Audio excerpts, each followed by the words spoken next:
আল্লাহ রাসূল বলছে আমার সুন্নত যে জিন্দা করে সে আমাকে মহব্বত করে।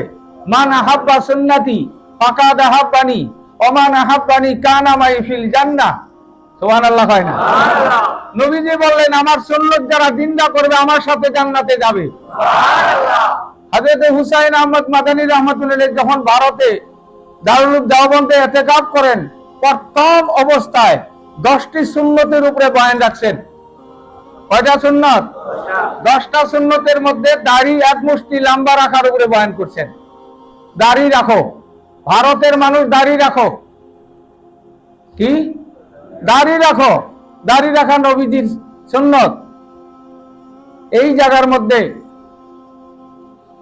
আমরা যত মানুষ আছি কারো দাড়ি সামান্য সামান্য করে, আমাদের মাস্টার বেটার দাড়ি, আমাদের কাজীমুদ্দি বেটার দাড়ি, ওই যে ওনার দাড়ি এতটুকু করে রাখছে। হয় না নি? না, এটা লাজের কথা না, রাখছে না নি? এতটুকু লম্বা রাখছে। তথাপি তো কবিরা গুনার থেকে বেঁচে গেছে। সুবহানাল্লাহ। হয় না? কবিরা গুনার থেকে বেঁচে গেছে। বাসকান্দি হুজুর রহমাতুল্লাহ দাড়ি, বাসকান্দি মাদ্রাসাতে ওই যে আপনার কি ওনার নাম হুজুর, শেখ হুজুর, বাসকান্দি মাদ্রাসার আপনার ওই দিন নাম কইলেন, ভাট্টি হুজুর,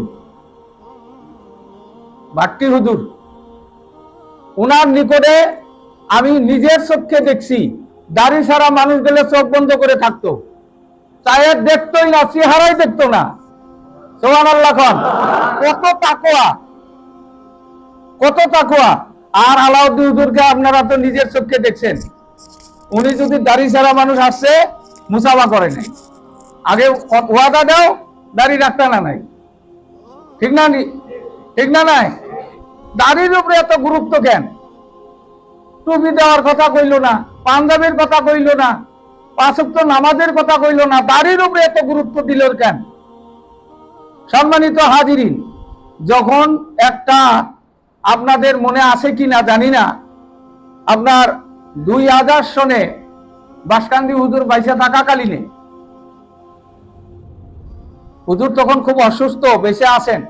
আর ওই টাইমে আমাদের আসামের চিফ মিনিস্টার ছিল প্রফুল্ল মহন্ত, আর ওই টাইমে জমিয়তের প্রেসিডেন্ট ছিলেন কলকাতার মৌলানা সিদ্দিকুল্লাহ চৌধুরী, উনি এমপিও, সিদ্দিকুল্লাহ চৌধুরী এমপিও। ঠিক ওই সময় গাইশাল স্টেশনের মাঝখানে একটা ট্রেন দুর্ঘটনা হয়েছিল, আপনাদের মনে আছে কিনা? কয়েকশো মানুষ, 300-র উপরে মানুষ ইন্তেকাল হয়েছে। এই ট্রেন অ্যাক্সিডেন্টে বাসকান্দি হুজুরে গেল, আসামের অন্যান্য নেতারাও গেল, প্রফুল্ল মহন্ত গেল, আর ওদিকে কলকাতার মিনিস্টারও আসলো। সবাই বসিয়া তো ভাবা চিন্তায়, কতগুলো মানুষের চিহ্ন ভিন্ন নাই, কতগুলোর অ্যাড্রেসও নাই। মাশারা করা ধরলো কি করা যায়, শ্মশানে দিমা না কবরস্থানে নিমু, জানাজা করবো না শ্মশানে দিমু, এটা নিয়ে চিন্তা। বাসকান্দি হুজুর রহমতুল্লাহ হইল ফয়সালার আমির। সুবহানাল্লাহ। কই বাসকান্দি হুজুর হইল ফয়সালার আমির। ও চোখ বন্ধ করিয়া, মুফতি খায়রুল ইসলাম সাহেব ছিলেন ওনার সঙ্গে, মুফতি খায়রুল ইসলাম সাহেব তখন ছিলেন। তো চোখ বন্ধ করিয়া প্রফুল্ল মহন্তরে কয়, বেটা প্রফুল্ল, এক কাজ করলে ভালো হয়, মানুষে খুঁজিয়া দেখো পকেটের মধ্যে মেসাক আসেনি, মাথায় টুপি আসেনি, 3 তরিকার চুল আসেনি, হাতে চারা কাটা আসেনি, দাড়ি লম্বা আসেনি বা দাড়ি রাখছেনি, পকেটের ভিতরে টয়লেট পেপার পাওয়া যায়নি, তারে জানাজা করো। ওই সময় মাওলানা সিদ্দিকুল্লাহ সাহেব চিৎকার দিয়া বাসকান্দি হুজুরের 2 পা জড়ায় ধরে পড়ছিল, হুজুর হাদিস পড়ছি যে দাইমি সুন্নত পুরুষের জন্য 10টা, এই সুন্নতের উপরে আমল করলে নবী খুশি হয়, আর আল্লাহ রাসূল বলছে আমার সুন্নত জিন্দা করলে জান্নাতে যাব।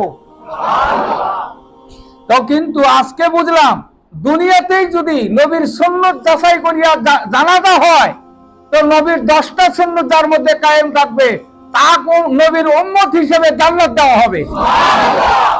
সম্মানিত হাজিরিন, তাহলে সুন্নত জিন্দা করা দরকার আছে না নাই? আছে না নাই? ইনশাআল্লাহ। তো এই মজলিসের মধ্যে একজন খালি বলবেন, একজন মানুষ যে হুজুর সুন্নতের কথা কইছেন, আমার দাড়ি আমি কাটবো না, ওই কাজীমুদ্দিন ভাইয়ের মতনই খাটো করে রাখবো। দাড়ি এক মুষ্টি লম্বা রাখা সুন্নত, দাড়ি না কাটাটা হলো আপনার ওয়াজিব। দাড়ি না কাটা হলো ওয়াজিব, দাড়ি খাটো করে রাখেন, আবৃত্ত নাই, গুনাহগার হবেন না, গুনাহগার হবেন না। কিন্তু বেলেট দিয়ে সাফ করেন না, বেলেট দিয়ে সাফ করলে কবিরা গুনাহ হয়, এই লোকটাকে ফাসেক বলা হয়, শরীয়তের দৃষ্টিতে তার কোনো সাক্ষী নেওয়া জায়েজ নাই। একজন মানুষ বলতে পারবেন এই মজলিসে আমি এই নবীর সুন্নতটা আমি জিন্দা করবো ইনশাআল্লাহ, একজন, তোমার তো আছে বেটা, যার নাই, যে সমান করে আইছে ক্লিন, আলহামদুলিল্লাহ, আলহামদুলিল্লাহ। দুইজন, তিনজন, আর কই হাই, চার, পাঁচ, তুমি রাখবা, মাশাআল্লাহ, অনেক জনে হয়ে গেছে, আলহামদুলিল্লাহ। আমাদের এতে কাজ সাকসেস ইনশাআল্লাহ। আল্লাহ কবুল করো, জুড়ে বলেন আমিন, আরেকবার বলেন আমিন। সম্মানিত ভাইয়েরা, এটা তো আপনার দাড়ি রাখলেন, কিন্তু হযরত আয়েশা রাদিয়াল্লাহু তাআলা আনহা একটা হাদিস বলছেন। হযরত আয়েশা রাদিয়াল্লাহু তাআলা আনহা বলেন, আমার বিশ্ব নবীকে আমি 2 টাইমে টুপি খুলতে দেখছি। সুবহানাল্লাহ কয় না? কয় টাইমে টুপি খুলতে দেখছেন? 2 টাইমে টুপি খুলতে দেখছেন। তার মধ্যে একটা টাইম হলো গোসলের সময় নবী টুপি খুলছেন, শোয়ার টাইমে নবীজি টুপি খুলছেন। কয়টা? দয়া করে বলুন। এতেকাবে থাকলাম, এতেকাবে সাথী ভাইয়েরা, মুরব্বী হয়ে গেছি, অনেক মুরব্বী এসে দাড়ি চুল পাকছে, কি গো পাকে নাই? এতেকাবের মানুষ বলছি, পাকছে না নি? টুপিটা হর হামেশায় রাখা যাইব না, না ইনশাআল্লাহ? কেরা কেরা রাখবেন হাত তুলিয়া কোন ইনশাআল্লাহ? হাত তুলিয়া কোন ইনশাআল্লাহ? টুপি রাখবেন, হর হামেশায় মাথায় টুপি রাখবেন, আল্লাহ কবুল করুক। 2 নাম্বার, আপনার মাথার চুলকে 3 তরিকায় রাখবেন, 3 তরিকায়। আমাদের দেশে অনেক মুরিদরা ইয়া কয় যে হুজুর আমি না চুল বড় হয়েছে, একটু সুন্নত রাখবার চাই। সুন্নত রাখতে গেলে একটু মেডিসিন আছে, মেডিসিনটা আগে দেখতে হবে। আপনি চুল লম্বা করেন, আমার আবৃত্ত নাই, কানের লতি পর্যন্ত লম্বা করেন, যেমন মাহমুদুল করতেছে, হয়ে গেছে, হ্যাঁ, লম্বা করেন, আমার আবৃত্ত নাই। চুল কানের লতি পর্যন্ত লম্বা রাখা একটা সুন্নাত, সুবহানাল্লাহ কই, এই একটা সুন্নাত। কিন্তু এই সুন্নতটা জিন্দা করতে আগে নারিয়া করা সুন্নত। কথাটা বুঝছেন? আগে নারিয়া করে নেবেন, নারিয়া করার পরে নিয়ত করবেন, আল্লাহ আমার চুল যত লম্বা হয় আমি সুন্নত জিন্দা করার জন্য নারিয়া করলাম, আমার জিন্দেগির চুলটা সুন্নতি তরিকায় করার জন্য আমি চুলটা কাটলাম। যদি এইটা করেন তাহলে আল্লাহ রাসূল বলছেন তাহলে একটা সুন্নত জিন্দা হইল, ওই সুন্নতের খাতিরে সেই উম্মত আমার সাথে জান্নাতে যাবে। কথাটা বুঝছেন? তাহলে এমনি লম্বা রাখা যাইব? এমনি রাখা যাইব না, নিয়ত করে রাখা লাগবে, নিয়ত করে। আল্লাহ আমাদেরকে কবুল করুক, দূরে বলি আমিন, আর একবার বলি আমিন। সম্মানিত ভাইয়েরা, আর একটা সুন্নতের কথা বলছি, যে সুন্নতটা হলো হর হামেশায় আপনার মুখটা খাটো রাখবেন, মুখের পানি যাতে মুখে ঢুকে না, মুখের পানি যাতে মুখটা, অনেকে কামড়ায়, কামড়ায় না, ধরে মুসরায়ের কামড়ায়, এটা তো মুস কামড়ায় খাইতেছেন, মুস রাখা হারাম, হারাম বস্তু কামড়ায় খাওয়া তো না যায়, ঠিক না? ঠিক, মুস ওইভাবে রাখবেন না, আল্লাহ আমাদের কবুল করুক।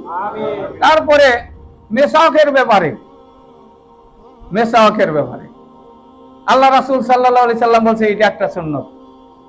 বাসকান্দি হুজুর এই যে বাইশ সাহেবের মতন দাঁত ছিলেন না, আগে ছিল, শেষের দিকে আমরা দেখছি হুজুরের দাঁত ছিলেন না, হুজুরকে পকেটে কিন্তু মেসাজ থাকছে। মুয়াজ্জিনে যখন কইছে আল্লাহু আকবার, আল্লাহু আকবার, আল্লাহু আকবার, আল্লাহু আকবার, হুজুর বাইরে মারির মধ্যে, মুসল্লার মধ্যে বসছে। আমি আবার ছোট থেকে বুজুর্গদের সাথে একটু মাঝে মাঝে কথা কইতাম, ভুল হোক আর থাপ্পড় খাইয়া যাই খাই। তো হুজুর একদিন কইলাম যে হুজুর তোমার তো দাঁত নাই, আওয়া কয় মারে পিঠের মধ্যে তাবর কয়, আওয়া কোনটাই বুক পাই না, আমি দাঁত সাফ করার লাগে মেসাজ করছি নি বেটা। এ মেসাক করলে আমার 1 রাকাত নামাজে 70 রাকাতের সওয়াব পাইমু। কত রাকাতের সওয়াব? এই জন্য মেসাক করতে হয়, দাঁত সাফ করার জন্য না। এর জন্য মেসাক করতে হয় সওয়াবের আশায়, সুন্নতের আশায়। সুন্নতের উপরে মহব্বত আমরা রাখবো ইনশাআল্লাহ।